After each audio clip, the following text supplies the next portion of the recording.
Now we've got two drivers who've joined us towards the end of the season for the Elise Trophy. Let's see how they found race 1 from here at Donington. Hi, I'm Mads Petersen. This is my first day at Elise Trophy here at Donington. I'm originally from Denmark, got into Lotus driving earlier this year when I was doing the sprinting, also with Lotus on track. So yeah, this is just on my first race and it's been brilliant. Here together with Jackie, and we were racing together on the grid, weren't we? We were, and it was hard trying to keep up with him, but I was determined as my second time out, having done Brands Hatch before. This is my local circuit and this is just fantastic. The weather couldn't be better for us, but it was a real race and a real challenge. So we got into racing here differently. I'm with So Motorsport and racing one of Simon's cars, but you're racing your own car, aren't you? I'm racing my own car with my husband being my mechanic, so payback after 30 years of having to race for a mechanic for him. I now have him doing it for me. Yeah, so brilliant. yeah, good fun. Spectators getting ready for the second race. And after the first one was so keenly contested, this one will be even more lively because it is the reverse grid. So the top 10 from qualifying reversed means Nigel Hannum claims pole position. Race 1 runner Andrew Bentley will be coming from 8th on the grid. Behind him, Luigi Mazza and Adam Gore will be doing their very best not to entangle themselves with each other. So we get the green flag at the rear of the field, the 5-second board shown to the drivers. And once more, eyes rise towards the gantries. The red lights flash on, revs rise, out go the lights, away go the field. It's a poor start from Hannum. It's a far better start from the white car of Martin Wills. Also Neil Livesey, who has rectified whatever mechanical maladies he had earlier on to challenge for the lead into Redgate. It's Livesey who sweeps through and takes the early advantage from Wills. In third place is the orange car of Craig Denman. Fourth, Andrew Bentley. And the rest of the field taking advantage, the opportunity to run wide over the curves before they get penalised for that in 2014. Let's head down through the crane, the curves for the first time, with Martin Wills leading the way, then Neil Livesey under threat from Craig Denman, who challenges and goes through at the old hairpin. Denman into second position. So Neil Livesey, the early leader, shuffled down through the field as Steve Edwards once more just to make ground. He's coming under pressure from Jason Baker. Martin Wills has got the advantage. He's already pulling a couple of car lengths clear of Craig Denman. Denman, a race winner in those on track Elise Trophy. Very, very quick performer. There are cars to watch for though. Ones are a little bit lower down the order. Dave Carr, third in the first race, currently side by side with John Lemaster. Doing what he can to maintain his position. As back of the shot there, you can see the blue car of Adam Gore swarming, looking to gain ground. The same goes for Luigi Mazza. He's elevated himself up ahead of Andrew Bentley. Nigel Hannum it is, who's under pressure from Gore. His damage repaired from the earlier race.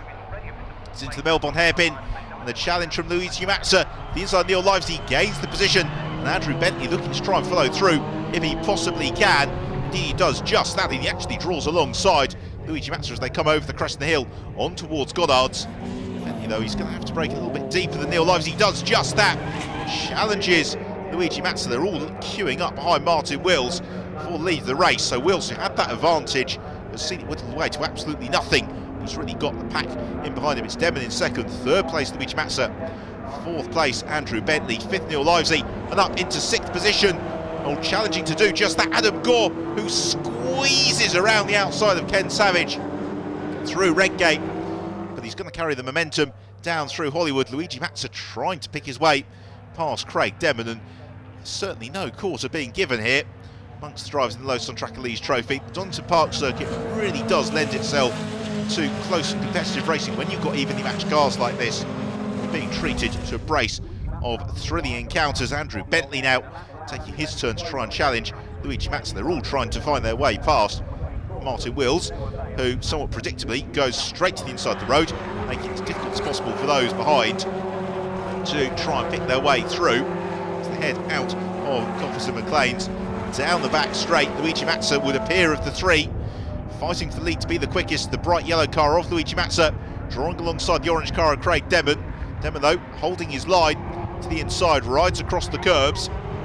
No way through just yet as a result for Luigi Mazza as they sprint on towards the Melbourne Loop, where Mazza possibly can challenge the inside line of Denman, who's feeling bravest on the brakes. Denman braking far too deep into the Melbourne hairpin.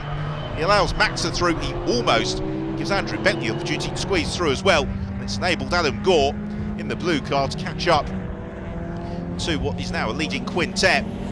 Maxer still trying to thrust his way past Craig Denman. And all the while, Martin Wills can probably barely believe his luck because he remains in the lead of the race.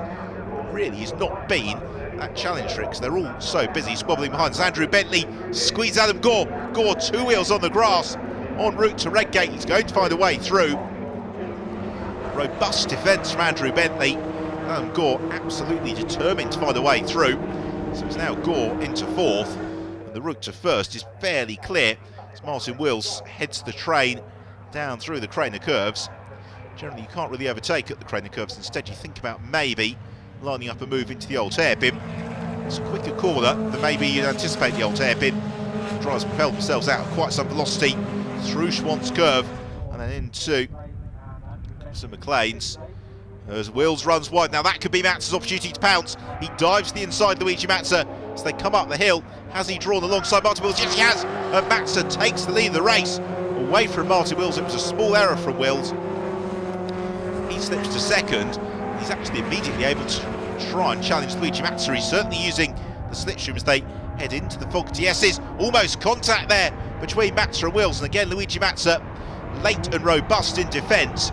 Martin Wills, understandably, looking somewhat anxious here about trying to find a way back into the lead, particularly as Adam Gore carries the momentum on to the Melbourne Loop. And now can give some thought about whether or not he can repay the compliment to Luigi Matzer from race 1. So the 3 leaders, almost 3 wide, out of the hairpin, on towards Gollard's. It's Gore in the blue car. In the middle of the road, he's got Matzer challenging him. And Martin Wills somehow has found a way through, but he outbrakes himself, runs wide. And that is what Adam Gore needs to take the lead emphatically.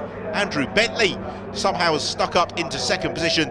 Luigi Matzer, as a result, gets shuffled down into 3rd place as they sprint into Redgate. Matzer, though, looking to try and challenge Andrew Bentley as they head out of Redgate and on towards the Craner curves once more. Martin Wills, though, has far from given up here on getting a podium place. Let's have another look at the sort out then. Wills snatches the brakes very, very late, runs wide, and you can see just at the start of the shot that Matzer had also committed to the wide line. Was momentarily delayed. Meanwhile, Neil Livesey, unfortunately, has rather plunged down through the field. He's in pursuit of Steve Edwards as Adam Gore leading the way from Matzer and Bentley, who go wheel to wheel, and Matzer has got the inside line this time around for Gollard's, and he's going to go 2nd. So late in the race, Luigi Matzer slipping through into 2nd position. So we have a replay of some fairly feisty battling going on the midfield. Adam Knight just edging out Dave Carr. Into Gollard's for the final time, and Adam Gore, well, he makes up from the disappointment from race 1 with, in the end, a fairly emphatic victory in the 2nd of the Lotus on Track Elite Trophy races here at Donington Park. Another very, very keenly contested contest with, in 2nd position, Luigi Matzer, and then completing the podium, Andrew Bentley. Let's have a look then at the final results with the win for Adam Gore, 2nd place Matzer, 3rd Andrew Bentley, 4th Martin Wills from Craig Denman in 5th, and then it's John Lemaster completing the top 10 just behind Nigel Hannum. Yeah, a bit of a sketchy start, but I managed to get my head down and got through, got to the lead, and then just got my head down and got a nice break. So thanks to Rob Boston Racing and Find Me a Gift for getting the car out after the first one. A good start, quite interesting, and the car went quite well actually after the damage I had in the first race. So I've got to say thanks to Essex for putting the car back together again and doing such a great job there. So the car went well, and after that really it was really a race to the end, trying to sort of keep with Adam, but he was a little bit quicker than me. And also Andrew behind did a good job there as well, but that was really the end of the race. After the eventful start we had a fairly boring ending, but good for a 2nd and happy with that. The second half of the race was fairly standard, but the action really all happened at the start, and 8th on the grid for me, and I was pretty much into 2nd-ish by the first corner. Join us after the break with more action from Donington Park from the Lotus Cup UK.